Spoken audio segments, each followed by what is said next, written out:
दर्शकों, Punjab plus channel के health plus programme में आपका स्वागत है। आज हम आपको मिलाने जा रहे हैं डॉक्टर शिल्पा अग्रवाल जी के साथ, जो पिछले लंबे समय से अपनी सेवाएं गैनी में और आईवीएफ में दे रहे हैं। डॉक्टर, स्वागत है आपका हमारे स्पेशल शो में। धन्यवाद। मेरा नाम डॉक्टर शिल्पा अग्रवाल है। मैं सेक्टर 11 पंचकुला में रहती हूँ। यहाँ पे मैं गायनी और आईवीएफ सर्विसेज प्रोवाइड करती हूँ। आईवीएफ जो कि एक चमत्कार का काम कर रहा है और हज़ारों की गिनती में वो निसंतान जोड़े जिनको उम्मीद नहीं होती, उनको भी संतान सुख की प्राप्ति आईवीएफ के साथ हो रही है। क्या कहना चाहेंगे? बिल्कुल। आज जो कपल्स, जो दंपत्ति उम्मीद एकदम छोड़ देते हैं कि 10 साल हो गए हैं शादी को, 15 साल हो गए हैं शादी को, उनको सही प्रॉब्लम सही समय पे बता देने से आईवीएफ से डेफिनेटली उनको प्रेगनेंसी और संतान सुख प्राप्त होता है। तो इसमें कोई दो मत नहीं है। आईवीएफ एक बोन है इनफर्टाइल कपल्स के लिए। डॉक्टर साहब, काउंसलिंग जिसके लिए आप बहुत ज़्यादा मानते हैं कि कहते हैं डॉक्टर शिल्पा के पास एक बार इनफर्टाइल कपल चले जाएं, और जैसे आप आईवीएफ फेलियर्स वाले जो पेशेंट आते हैं उनको भी आप संतान सुख की प्राप्ति दे रहे हैं। क्या कहना चाहेंगे कि काउंसलिंग का बहुत बड़ा रोल है, और जैसे आप इस जोन में लेकर जाते हैं पेशेंट्स का जो मेंटल प्रेशर है उसको रिलीज़ करते हैं, और उनको कई बार सिंपल रीजन के साथ होता है और वो संतान सुख की प्राप्ति कर लेते हैं। जी, बिल्कुल सही कह रहे हैं आप। काउंसलिंग एक बहुत इम्पॉर्टेंट पार्ट होता है आईवीएफ की प्रोसेस में। एक डॉक्टर का अपने पेशेंट से बात करना, उसकी इमोशनल कंडीशन समझना, उसकी फाइनेंशियल कंडीशन समझना, उसकी साइकोलॉजिकल कंडीशन समझना, ये बहुत ज़रूरी होता है। जितने ज़्यादा डॉक्टर और पेशेंट एक दूसरे से ट्रांसपेरेंट रहते हैं, जितने अच्छे से हम उनको समझाए प्रक्रिया के बारे में कि उनको क्या प्रॉब्लम फेस हो सकती है, अगर आईवीएफ प्रेगनेंसी होती है तो उसमें वो क्या प्रॉब्लम होती है, नॉर्मल होती है कि नहीं होती है, नॉर्मल डिलीवरी हो सकती है कि नहीं हो सकती है, बेड रेस्ट पे रहना है कि नहीं रहना, ये सब चीज़ें तो होती ही है। लेकिन सबसे ज़्यादा ज़रूरी होता है कि उनकी इमोशनल स्टेट को समझना, कि वो काफ़ी लंबे समय से चाह रहे हैं कि हमें प्रेगनेंसी हो। इसलिए एक काउंसलिंग सेशन बहुत इम्पॉर्टेंट होता है कि पेशेंट और डॉक्टर आपस में अपनी सारी बातें शेयर करें। डॉक्टर साहब, क्या कहना चाहेंगे कि कई बार सिंपल रीजन, थायराइड की हम बात कर लें, हम लोग बात कर लें, पीसीओडी की बात कर लें, हम लोग बात कर लें, सिंपल प्रोसीजर जिनके साथ आप लोग वो हर्डल को निकाल देते हैं और वो लोग कंसीव कर जाते हैं। हर इनफर्टिलिटी का ट्रीटमेंट का मतलब आईवीएफ नहीं होता है। कपल्स जब हमारे पास आते हैं दंपत्ति, तो हम उनके बेसिक टेस्ट जिसमें कि हार्मोन्स होते हैं वो भी करवाते हैं, जिसमें इंक्लूड होते हैं थायराइड, प्रोलैक्टिन। कभी कभी क्या होता है कि थायराइड की कमी के कारण या थायराइड ज़्यादा होने के कारण ही पेशेंट नहीं कंसीव कर पा रहे हैं, या प्रोलैक्टिन हार्मोन की प्रॉब्लम के कारण नहीं कंसीव कर पा। ये इन जनरल इन हार्मोन्स की करेक्शन से ही पेशेंट कंसीव कर जाते हैं, उन्हें और कोई ट्रीटमेंट की ज़रूरत नहीं पड़ती है। तो सही जांच सही समय पे करना ये बहुत ज़रूरी होता है। डॉक्टर साहब, क्या कहना चाहेंगे कि आपका जो लंबा एक्सपीरियंस है, आपने बहुत सारे पेशेंट्स को ट्रीट किया है, और वो पेशेंट्स जो वो मेल लोग जिनके स्पर्म बिल्कुल नील हैं, वो भी आज कंसीव करवा सकते हैं? जी बिल्कुल। जो स्पर्म काउंट, शुक्राणु की जो ना होना या शुक्राणु की बहुत ज़्यादा कमी, ये भी आजकल बहुत कॉमन हो गया है। तो ऐसा नहीं है कि जिनकी शुक्राणु की कमी होती है वो पेशेंट्स कंसीव नहीं कर सकते। हम इसके लिए नया प्रोसेस जो आईवीएफ में आगे एडवांसमेंट आया है, जिसको बोलते हैं इक्सी, इंट्रासाइटोप्लाज्मिक स्पर्म इंजेक्शन। इसमें क्या होता है कि जिनके शुक्राणु बहुत कम होते हैं, तो उसमें हम एक स्पर्म और एक एग को लेकर के मिला दे के भ्रूण बना करके प्रेगनेंसी करवा देते हैं। तो अब जिनके शुक्राणु बहुत कम है उनको भी प्रेगनेंसी हो सकती है, और कभी कभी होता है कि शुक्राणु बिल्कुल ही नहीं होते। तो इन केसेस में भी हम इवैल्यूएट करते हैं कि जो मेल है उसके कहीं हार्मोन्स की प्रॉब्लम के कारण तो शुक्राणु की कमी नहीं हो रही है, या फिर जो गोलों से, जिन रस्तों से शुक्राणु बाहर आ रहे हैं उनमें तो कोई प्रॉब्लम तो नहीं है, जिसको हम बोलते हैं ऑब्स्ट्रक्टिव एजोस्पर्मिया, मतलब रास्ते बंद होने के कारण स्पर्म बाहर नहीं आ रहे। तो उनमें हम टेस्टिस से डायरेक्टली स्पर्म निकाल करके भी इक्सी प्रोसेस करके, आईवीएफ मतलब इक्सी प्रोसेस करके हम प्रेगनेंसी, सक्सेसफुल प्रेगनेंसी देते हैं। डॉक्टर साहब, क्या कहना चाहेंगे कि आपका जो लंबा तजर्बा है, जिसमें आपने उन लोगों को जिनको कोई ट्यूबरकुलोसिस थी, जिनको कोई और प्रॉब्लम्स थी, उसके साथ जो हर्डल्स बन रही थी, उनको भी आपने कंसीव करने में बहुत मदद की? जी बिल्कुल, हाँ, भारत देश में, इंडिया में ट्यूबरकुलोसिस की जो प्रॉब्लम है वो बहुत कॉमन है। तो हर इनफर्टाइल कपल को इवैल्यूएट किया जाता है कि उसको ट्यूबरकुलोसिस है कि नहीं। जिन पहले फीमेल्स को ट्यूबरकुलोसिस की हिस्ट्री होती है उनमें जनरली कॉम्प्लिकेशंस के तौर पे हमें मिलता है कि उनकी ट्यूबें बंद होती है या फिर कभी यूट्रस के अंदर की लाइनिंग की प्रॉब्लम होती है। तो इनमें हम दवाइयों के थ्रू लाइनिंग बनाते हैं या फिर ट्यूबें बंद होने के कारण आईवीएफ का प्रोसेस या टेस्ट ट्यूब बेबी जिसको आम भाषा में बोलते हैं, इन्हें आसानी से कंसीव कराया जा सकता है। डॉक्टर साहब, पीसीओडी जो कि एक हर्डल बन चुका है और यंग ब्लडर्स में बहुत ज़्यादा प्रॉब्लम आ रही है, उसके बारे में क्या कहना चाहेंगे? पीसीओडी नो डाउट हमें हर थर्ड या फोर्थ गर्ल ही आजकल आकर के बता देती है कि उनको पीसीओडी है, या फिर उन्होंने अल्ट्रासाउंड करवाया पीसीओडी है, पीरियड्स रेगुलर ना आना पीसीओडी है। तो इसमें यह है कि सबसे इम्पॉर्टेंट इस चीज़ में होता है कि पीसीओडी एक हार्मोनल इम्बैलेंस होती है, it is a metabolic condition. तो वेट रिड्यूस करना इसमें बहुत ज़रूरी होता है। हर पीसीओडी की पेशेंट का एक पर्टिकुलर वेट होता है जिसमें उसके हार्मोन्स जो रहते हैं वो बेसलाइन करेक्टेड लेवल पे रहते हैं। तो एक तो वेट रिडक्शन बहुत ज़रूरी होता है और दूसरी होती है एक्सरसाइज या फिर एक्टिव लाइफस्टाइल।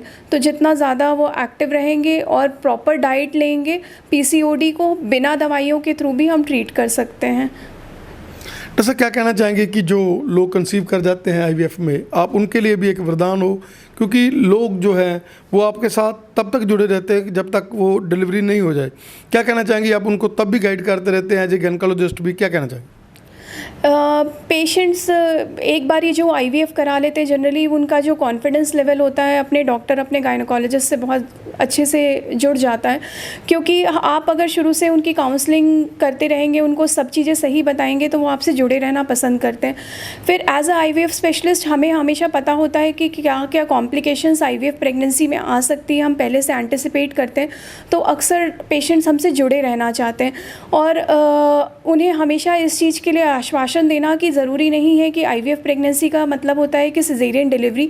वो नॉर्मल प्रेगनेंसी भी हो सकती है, उनकी नॉर्मल डिलीवरी भी हो सकती है, अगर वो चाहे वो सरकारी अस्पताल में भी डिलीवर कर सकते हैं। तो इन चीज़ों का आश्वासन आईवीएफ स्पेशलिस्ट बहुत आसानी से ही दे सकते हैं, जो कि नॉर्मल ऑब्स्टेट्रिशियन जो कि इनको हाई रिस्क प्रेगनेंसी लेबल कर देते हैं, ये ज़रूरी नहीं है कि वो हाई रिस्क प्रेगनेंसी हो। तो हर IVF pregnancy high risk pregnancy नहीं होती है, ये कहना चाहूँगी मैं। डॉक्टर साहब, क्या कहना चाहेंगे कि oocyte फ्रीजिंग, जो कि आजकल जैसे कैरियर कॉन्शियस हैं लोग और लड़कियों में बहुत ज़्यादा ये है कि मैंने अभी मैरिज नहीं करनी, लेट मैरिजेस मैंने करनी है, उनके लिए भी ये एक बून है और एक वरदान? जी बिल्कुल, ये एक वरदान ही है oocyte फ्रीजिंग, क्योंकि आजकल गर्ल्स करियर ओरिएंटेड हो गई हैं, वो अपने वर्क पे फोकस करना चाहती है, लेकिन हमारी जो फर्टिलिटी होती है वो एज रिलेटेड होती है। वक्त के साथ में अंडे कम होते जाते हैं, फर्टिलिटी फॉल करते जाती है और अंडों की क्वालिटी भी गिरती जाती है। अगर नंबर को ना देखें तो क्वालिटी भी गिरते जाती है। तो एडवांस एज में उसी एज से अबॉर्शन के रेट बढ़ जाते हैं। तो अगर को फीमेल को अपनी प्रेगनेंसी डिले करनी है तो वो oocyte फ्रीजिंग करवा सकती है। ये बहुत कॉम्प्लिकेटेड प्रोसेस नहीं होता है, हार्डली 4 या 5 विजिट हॉस्पिटल में होकर के एग फ्रीजिंग हो जाती है। तो उससे क्या होता है कि उनकी एग फ्रीजिंग मतलब उन्होंने अपनी एज को फ्रीज़ कर दिया है।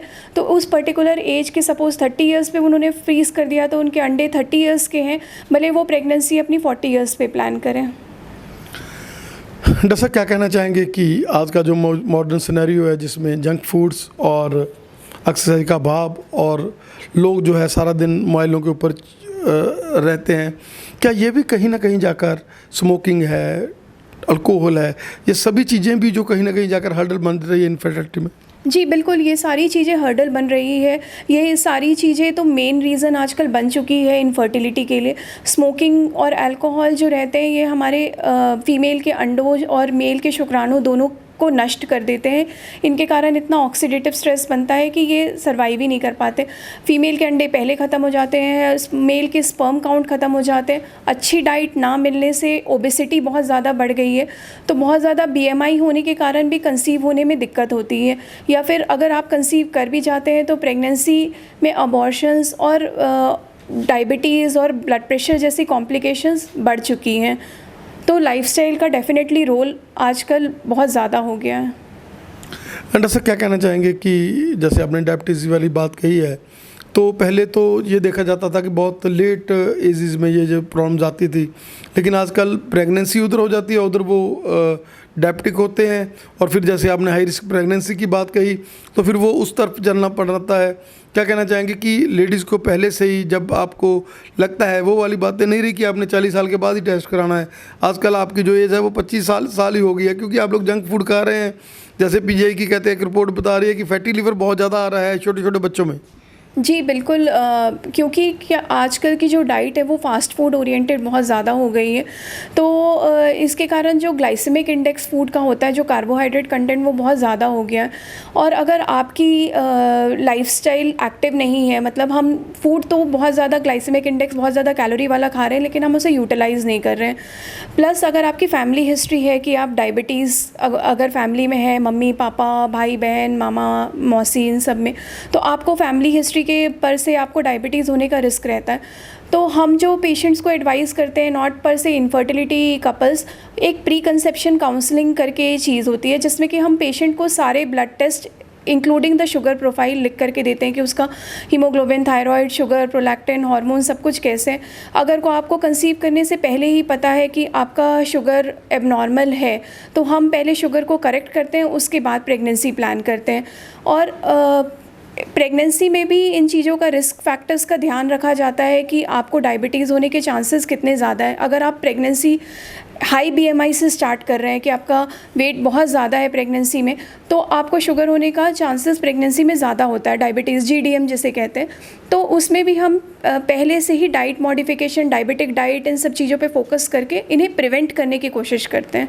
तो हाँ, नो डाउट, अब डायबिटीज़ इज़ नॉट आफ्टर 40, ये कभी भी हो सकती है आपको।